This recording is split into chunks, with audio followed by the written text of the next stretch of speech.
நான் ஆராதிக்கிற தேவன் நீங்கள் நினைப்பதற்கும் வேண்டிக் கொள்ளுவதற்கும் நல்ல கைகளை தட்டி இந்த வார்த்தையை ஆமோதிங்க. இன்னைக்கு உங்க நிலைமையை பார்க்காதீங்க, இன்னைக்கு உங்க சூழ்நிலையை பார்க்காதீங்க, இன்னைக்கு கடந்து போகிற பாதையை பார்க்காதீங்க.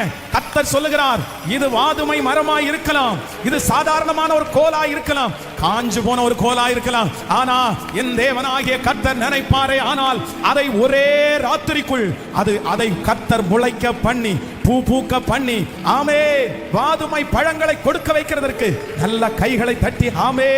நான் கேட்டதை கொடுப்பது என் தேவன், ஆனால் நான் கேளாததையும் கொடுக்கிறவர். அவருடைய கிருபை, அவர் என் மேல வச்ச அன்பு, அவர் பெரியவர் என்கிறதற்கு ஒரு அடையாளம், அவர் பெரியவர் என்கிறதற்கு ஒரு அடையாளம். ஹல்லேலூயா, ஆமென்.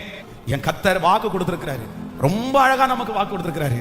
நீ நினைப்பதற்கும், சொல்லுங்க, நீங்க நினைப்பதற்கும் வேண்டிக் கொள்வதற்கும்.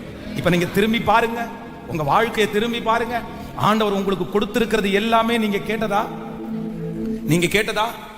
நீங்க கேட்டது மட்டும்தான் ஆண்டவர் உங்களுக்கு தந்திருக்கிறாரா? நீங்க கேட்டது மட்டும்தான் ஆண்டவர் தந்திருக்கிறாரா? என் வாழ்க்கையில ஆண்டவர் எனக்கு கேட்டது மட்டும் தரல, நான் கேளாததை ஆண்டவர் தந்திருக்கிறார். நீங்க கேளாததை ஆண்டவர் தந்திருக்கிறாரு, கேளாததை தந்திருக்கிறாரு. அது அவருடைய நீதி, அது அவருடைய பெரிய இருதயம். அந்த தேவன் தான் இன்றும் கர்த்தர் வாக்கு கொடுக்கிறார்.